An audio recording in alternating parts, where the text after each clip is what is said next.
Cet architecte, il s'appelle Joël Claes, bonjour. Vous êtes coordinateur d'un étonnant projet, ce livre qui s'appelle Change, Brussels Capital of Europe, et qui vient de paraître chez Prisme Édition, un livre dans lequel des architectes de toute l'Europe se sont penchés sur notre bonne vieille capitale. Alors d'abord il y a le constat, ce qu'on appelle la bruxellisation, Bruxelles défigurée, Bruxelles peut-être manquant de vision d'avenir, et puis derrière il y a les propositions. Et là les propositions sont parfois carrément folles. Ah, absolument, absolument. Donc c'est un livre magique.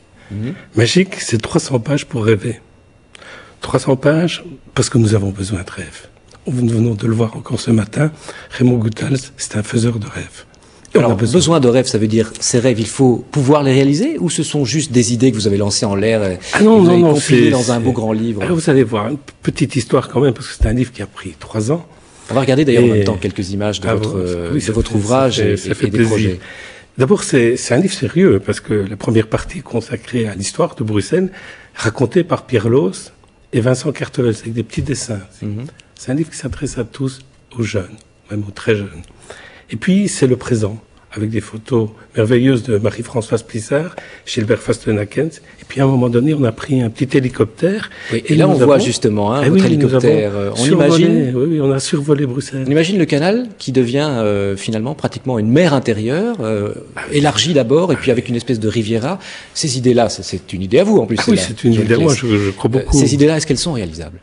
Je pense que oui, avec des décideurs politiques qui auront repris confiance dans l'avenir, je pense que c'est tout à fait possible. Ça demande beaucoup d'argent quand même. Oui, c'est possible. Mais un petit exemple, une petite exposition à Séoul dernièrement m'a fait prendre conscience des possibles. À Séoul, il y avait un fleuve. Ce fleuve a disparu au début du 19e siècle. Et puis, en l'espace de 5 ans, ce fleuve va renaître. C'est-à-dire qu'en 2002, le conseil municipal de Séoul a décidé de casser une highway, un énorme viaduc en béton de 26 km de long qui se trouve au centre de la ville et l'a fait disparaître en 2 ans et réintroduit le fleuve. C'est extraordinaire et c'est vrai. Mais vous parlez d'une ville qui a été entièrement reconstruite dans les années 50. C'est quand même un petit peu différent de Bruxelles. Oui, je sais, mais Bruxelles, le problème de Bruxelles, c'est qu'elle était brutalisée, c'est clair, on va pas s'en cacher, elle est traumatisée, donc elle est un peu endormie. Et lorsqu'une ville est endormie, eh bien, on a peur d'y toucher.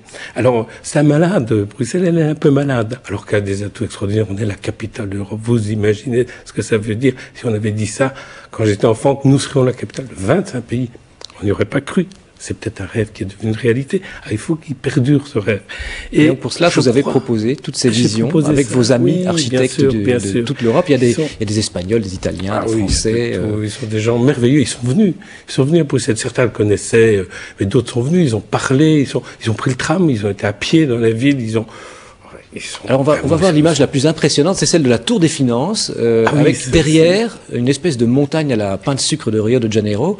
Encore une fois, on a l'impression que c'est de l'utopie.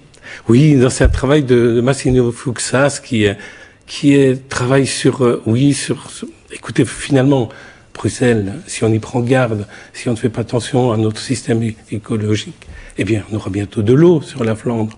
Et au port de Bruxelles aussi. Alors peut-être que lui, il imaginait que pour se sauver de cette eau, la seule manière, c'était de monter hauteur, c'était de créer des montagnes. Donc voilà, merci beaucoup. En tout cas, Joël Claes, très enthousiaste sur votre livre. Si vous me permettez. Mais on n'a malheureusement plus beaucoup de temps, mais très vite. Vite. Alors écoutez, moi je souhaiterais, Change, c'est un livre qui bouge. Et ce livre qui bouge, je voudrais qu'il a fait un bébé. Il est là, le bébé. Un plus petit. Un plus petit. Pour le grand public. Ça, c'est les rêves des lecteurs. Et nous allons inviter à ce qu'ils nous écrivent, et pour la foire du livre, nous l'espérons, nous publierons leurs rêves à eux. D'accord, merci beaucoup. Donc Change, paru chez Prisme Édition.